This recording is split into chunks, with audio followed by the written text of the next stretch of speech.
I'm Chase, and this is Piper, and today I am going to be going through and reviewing some books that I have read so far in 2021.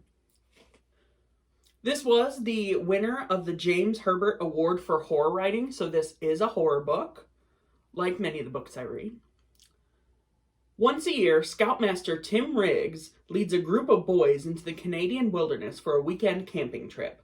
A tradition as comforting and reliable as a good ghost story around a roaring bonfire. But when an unexpected intruder stumbles upon their campsite, shockingly thin, disturbingly pale, and ferociously hungry, Tim and the boys are exposed to something far more frightening than any tale of terror. The human carrier of a bioengineered nightmare, a horror that spreads faster than fear, a harrowing struggle for survival with no escape from the elements, the infected, or one another. Now, this definitely, I flew through this book. I thought this was a page turner for sure. It gives sort of like Lord of the Flies vibes, which is the kind of books that I really enjoy reading. And it also gives a lot of different points of view from not just one main character, but from many of the characters all together. So like it said, that this book is basically a struggle for survival among some people who are deserted on an island, and they are introduced to this virus. And they end up in some dire circumstances very, very quickly. And because most of the characters are under the age of 15, you really get to see how that atmosphere affects adolescent minds, just like in Lord of the Flies. This is just, I would see this as a more updated version with a couple different twists and turns, but altogether, I really enjoyed this book. I would give this book a 10 out of 10. As soon as I finished it, I wanted to go back through and read it again. It is, how many pages is this? Let me see. It's about 350 pages altogether, but I got through it in 2 days. It goes back and forth between you hear the story of the people trying to survive on the island, and then you do kind of like a flashback to a different timeline, and along the way it sort of explains certain things that are happening to these people that are trying to survive. But it doesn't do it in such a way that it gives away the secrets of the plot. And believe me, there are a lot of them in this book. All of the characters, I think, are extremely well-rounded. You get into the minds of these people, and once they have different opinions on something, it's almost like you don't know who to side with, because you see the different sides and the different point of views from being in everyone's shoes throughout the entire book. This book is very spooky. I'll probably definitely reread this again around Halloween. Maybe not the best of books to have read during a global pandemic, but, you know, I just couldn't resist. I saw a lot of good reviews on this book, and I just had to pick it up. When I saw it on the shelf there at Barnes & Noble, because, okay, when I go into the bookstore, I know most of the time what I'm looking for. And, you know, so I'm scanning, and I was like, oh, they don't have it. And then, bam, it was right there, and the cover really stands out. Oh my gosh, I was so excited. This was the only copy they had left, and I picked it up. And on the front here, there's a quote by Stephen King. "The troop scared the hell out of me, and I couldn't put it down. This is old school horror at its best," quoted by Stephen King. Yeah, this is definitely an awesome, awesome book. A lot of Lord of the Flies type vibes, but it's definitely has its own story. It's very unique in the fact that it doesn't follow traditional horror roles, while also still tying into that old school scare effect without being so cliche. Very good book though, 10 out of 10 for sure. So my next book is called The Guest List by Lucy Foley, or Foley, I don't know if I'm pronouncing that correctly. This is a mystery thriller novel that takes place, like the previous mentioned, The Troop. This takes place on an island. I'm going to read you the back. All the back says is The Guest List, an exclusive wedding on a remote Irish island. The bride, the plus one, the best man, the wedding planner, and the bridesmaid. All have a secret, all have a motive, but only one is a murderer. And then on the inside cover, you get a little bit more information. On a remote island off the coast of Ireland, guests gather to celebrate the wedding of Jules Keegan and Will Slater. Will is a rising television star, handsome and charming. Jules is a smart, ambitious magazine publisher. Though the sea is a little choppy and the cell service spotty, their wedding is everything you'd expect of a young power couple. Designer dress, 4-tiered cake, boutique whiskey, vintage champagne, every detail has been curated to perfection. All that's left to orchestrate is the happiness. But perfection is for plans, and people are all too human. It's not long after the cake is cut and the champagne popped that resentments and petty jealousy come out. Worse yet, the latest barometer reading shows the weather has shifted from fair to changeable, and dark clouds are looming overhead. Everyone on the island has a secret. Everyone has a motive, and someone won't leave this wedding alive. This book, I did not expect to like this book a lot, to be honest with you. I picked it up because I saw a couple people review it on the internet, and I thought, why not give it a shot? This book, like a lot of the books I read, takes a lot of different perspectives. You don't hear from just one main character. You actually get the perspective of the 5 people listed on the back. So you get the bride, Jules, and Jules is kind of, I don't want to say stuck up, but she's definitely has her own ways, and she wants her wedding to be the way she wants it. You have the +1, which is Jules' best friend's wife. Jules' best friend is a boy. His name is Charlie. And the +1 is his wife, Hannah. And she was probably my favorite character throughout the whole thing. She was the most relatable out of everybody. And she had a good head on her shoulders. And then you have the best man. The best man, he's kind of fallen behind with all his other college friends, including the groom was one of his college friends. And he's just sort of trying to keep up with the in crowd, but it's not really working. Then you have the wedding planner. Her name, I believe I pronounced it Oifie, but I don't know if that's right. I believe it's Aiofe. I don't know. I think it's an Irish name, but the heading of every chapter is actually a name. Yep, Aoife is how you spell her name. I just don't know how to pronounce it. But the head of every chapter is a name, and throughout that chapter, that's whose perspective you hear things from. And it goes back and forth between alternate timelines. The opening of the book is actually at the actual wedding event when the lights have gone out and everyone's like, what is happening? Like, where people are missing. We don't know where everybody is. And then it cuts back to, I believe it's the day or two before, when all the initial guests are on the island together and everything's going well. And I really like those kind of books that open with like the ending or open with like a big scene and then it cuts back and you really get to see how all these characters got to that certain point in the novel. And this was definitely a good book for me. At certain points, I didn't know where it was going to go. Because you don't, unless you read the back of the book about a murderer, you don't know that there's a murder actually going to happen until you get quite the way into the book. But you know something bad has happened at this wedding. You just don't know who has done it, who is involved, who's responsible, and even who was murdered. You don't know any of that until the very end. And this book has a lot of twists and turns. I give Folly credit. She definitely wrote a good page turner. I really enjoyed it. And I love the books where you can hear things from different people's perspectives as well, because you're not biased to just what the main character thinks. And in this case, there are 5 main characters, and you get to hear all their different perspectives. So by the end of the novel, you really can't help but agree with every single one of them, even if they don't agree with each other. And I feel like this book did what it was supposed to do, and I really, really enjoyed it. My third and final book that I'm going to review today is The Escape Room. Now, this book is by Megan Golden, and it is a thriller mystery book. I'm going to read you the back. Welcome to the escape room. Your goal is simple. Get out alive. In the lucrative world of finance, Vincent, Jules, Sylvie, and Sam are at the top of their game. They've mastered the art of the deal and celebrate their success in style.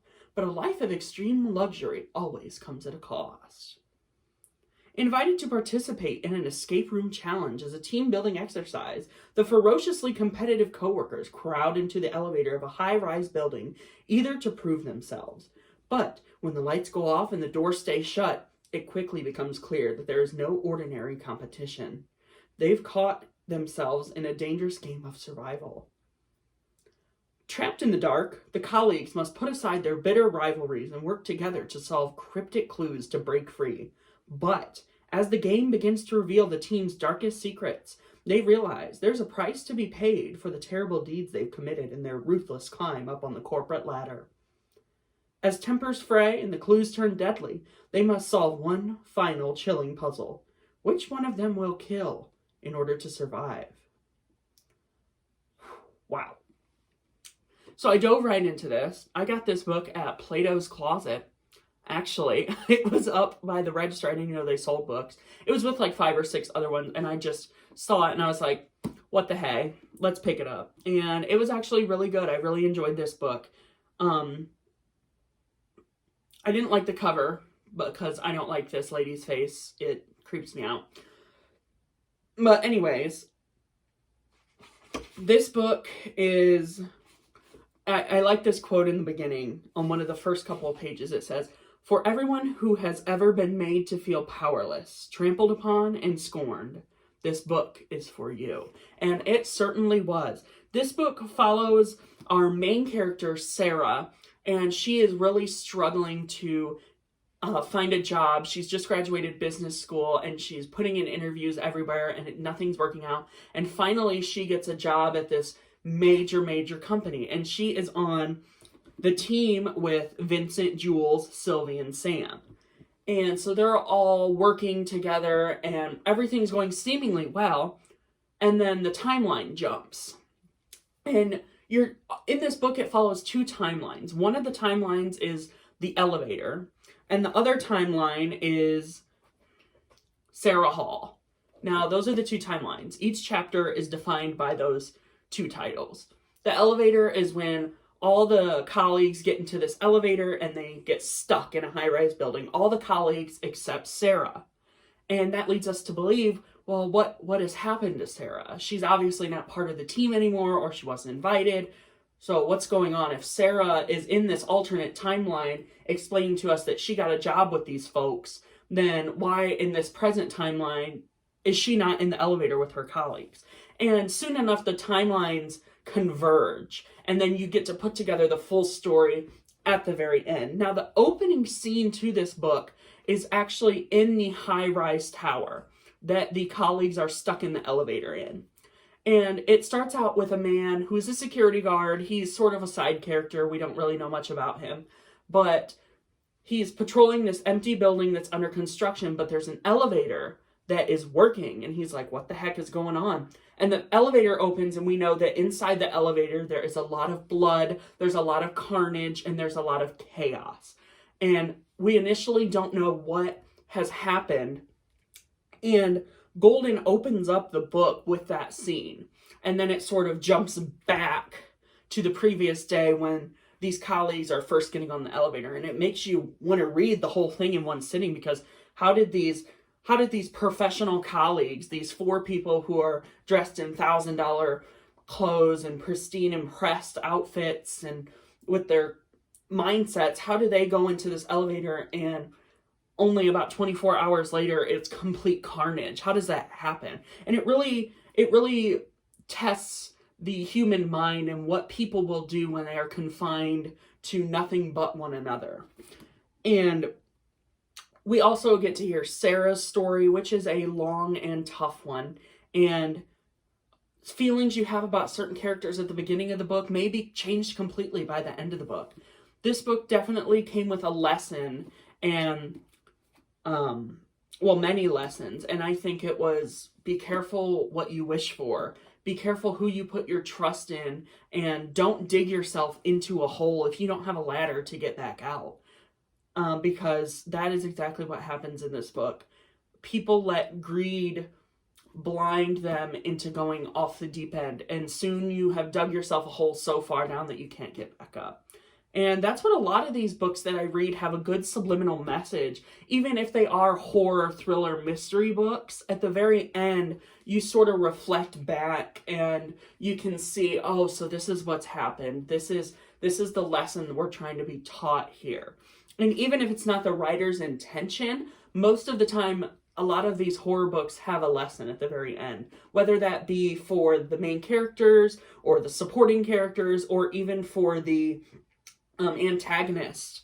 It always comes back to an important lesson that we've learned. A lot of us have learned as young kids. It could be as simple a lesson as be careful what you wish for, but at the end of the story, a lot of the time it'll come together and you'll say, oh, that's what the author meant with this story, was supposed to be this. And even if the author didn't intend for a certain message, you can interpret a book however you want. I mean, everybody's different, so you can interpret any story however you want.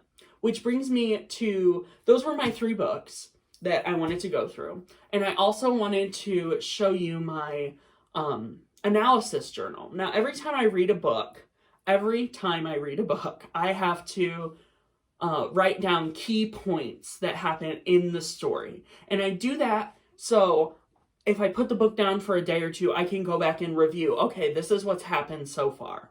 And I really dive into a lot of my books. I'm a very picky reader, and that helps me to analyze what has happened and keep everything straight in my mind. So I'm going to go ahead and show you a couple pages in my analysis journal. All right, so this is my analysis journal.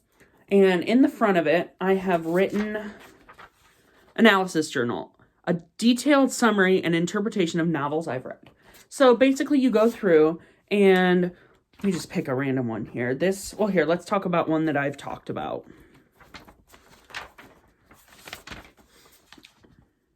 Okay, so here is the guest list. And I write the title at the top of the page.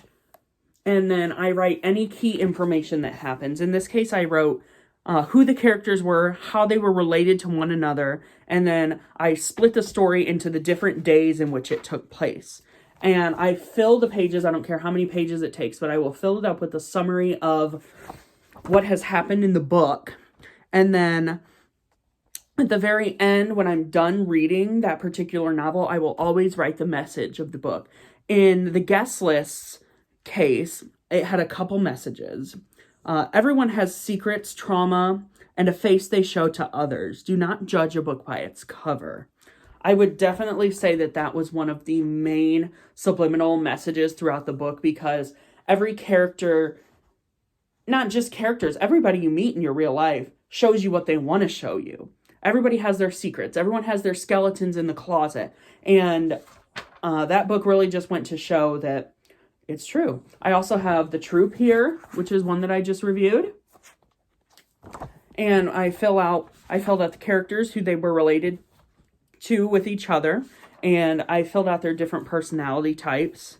And then at the very end, I put the messages that I got out of this book. Now, there's a couple for this one because I really dove into this one. One of the messages, you're only as strong as your weakest link. That's an old one that we've all heard a million times, but it really is proven in this novel. Another one is, this isn't really a message, but more of an observation, that this book really hit hard on childhood human behavior and primal instincts. We learned a lot, just like Lord of the Flies. I keep comparing the two, but it's hard not to. These kids' minds are not developed. Their brains are not developed all the way yet. And so it's so interesting to compare how I would react in a situation like this versus how these boys in this story react to it. And as an adult reading a book like this, you'd think, well, that's not how I would react. And then you sort of bring back to reality, oh, well, these are just kids, and when I was that age, I don't know how I would have reacted, and it makes sense. Another message from this book is unsupervised adolescents can surely cause harm to themselves without even trying to. These were just kids, and they're put in this situation that is out of their comfort zone. And as a young person, as a child, you don't think about your consequences like a rational adult would. You don't think about preserving resources. You don't think about things like that. Another perfect one, do not split up. Always, two heads are better than one in most situations. You do not want to split up. That'll only cause anarchy. And then everyone has their own personal demons. This hit hard in this book because as these boys were running from not only this virus, they were also running from each other, both figuratively and in reality. They were running from their own selves in their own way, trying not to fall ill to their weaknesses, as well as not wanting to fall ill to this virus. I would definitely recommend this book. Very good book. And then I have The Escape Room. And at the top, sometimes I'll draw pictures. That's supposed to be like elevator doors opening because they're in an elevator. And this one, I actually, side by side, did both of the storylines. And then at the very end, you can see them side by side with one another. And this book really, it's not really a good message, but it shows that revenge is sweet. I know that's like, but sometimes it does work out in people's favor. Yeah, revenge is sweet. And a lot of the characters in this book got what was coming to them. And another message in this would be sort of, if you ever get treated badly at your place of work or anywhere else, that karma will come back to bite some people. You know, you have to trust the karma. In this book, it certainly worked out in a good way. But that is my analysis journal. I have probably done 15 or 20 books in here. Mostly because it drives me nuts when I can't remember something. I have to, if I ever put a book down, when I pick it back up, I have to say, okay, what has happened so far? And that's just me. That's just how I am. But, yeah, so that's my analysis journal that I wanted to show you folks. All right, that brings an end to today's video. I love to read and I love to make videos and I love to talk. So, thanks for watching. Say bye, Piper. Okay, bye.